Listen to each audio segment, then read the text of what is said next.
that for then. But Manchester United go to Fulham tomorrow. Nick, your team, 4:30 kickoff. Who recently there is a decent record at Craven Cottage, but this is Manchester United we're talking about. This is coming off of a loss against Arsenal. Is this already a must-win game for Ruben Amorim? You know what? With United, and because Amorim is kind of on thin ice anyway. Because you know what? Like the whole percentage stuff. Like we saw on screen earlier, he's only won 25% of his Premier League games. That's gonna haunt him if he doesn't start well. So he does need to start well. And it's like, oh, you played well against Arsenal, but you didn't pick up a single point. So it's like, it doesn't matter. So you do have to perform. I do feel fine though, because first of all, the performance was good anyway. But the main reason why I just feel okay, especially tomorrow as well, is Mbeumo and Cunha were both so good. They bring so much that in that sense I think we'll be fine. Defensively, I actually feel alright as well, if I'm being honest. The three at the back, De Ligt, Diorro and Luke Shaw, they looked pretty sturdy against Arsenal. I expect them to be fine. Dorgu on the left wing back, sort of bombing up and down, looks really good. So I feel alright. And also, it's Craven Cottage. We just win there for whatever reason. Like the last few years, it was like Bruno late winner, Garnacho late winner. Do you remember that Ronaldo late winner back in? I was young. Was it Giggs? No, there really was Ronaldo late, one. Where he goes off the left, cuts Ronaldo. in. Ronaldo. 6'7". I was really young, but I don't know what it is with me, like, but every time I think of Manchester United, have you seen that meme, where it's like the African reporter and he goes, Manchester United, and he just starts laughing, lad. Every time I hear Man United, that's what rings through my head, and I'm just like, be serious, this is a serious TV show, this, lad, you know what I mean? You've just made it not. But also, let me get back to seriousness.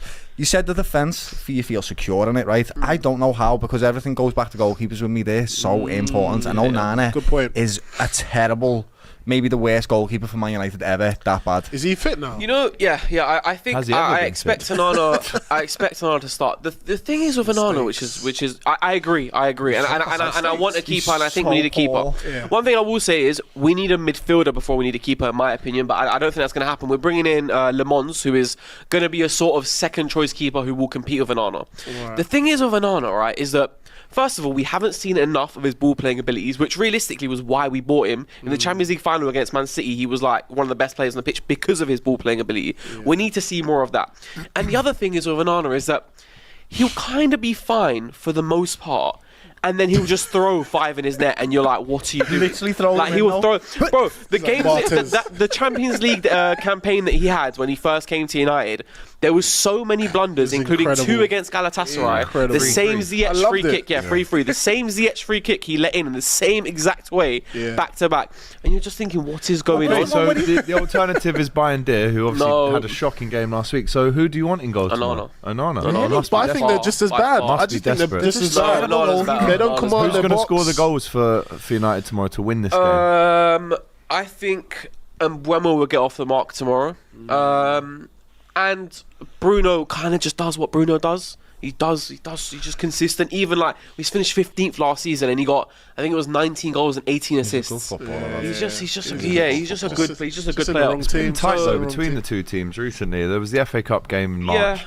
There was the slim United win at the end of January, and obviously you beat them the first day of the season last year. Xerxes scored the winner.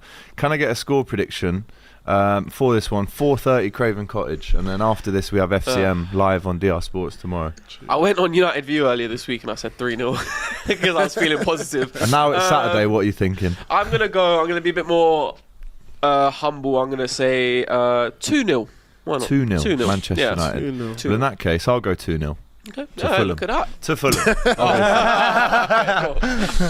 I'll do 1-1. 1-1.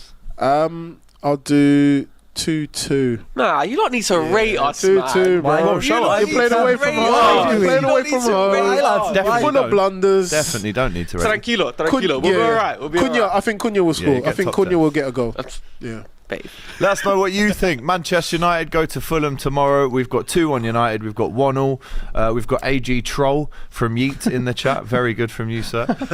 Just a quick roundup of some of the other big scores in the Championship today. Leicester City went away to Charlton, and Fatawu scored. If you haven't seen this goal, guys, go and watch it. I mean, the power that this one, it almost breaks the net. Serious. And he cuts in on the left-hand side, and it's a goal good enough to win any game, let alone Championship. That could win a Champions League final. Shirt, Leicester.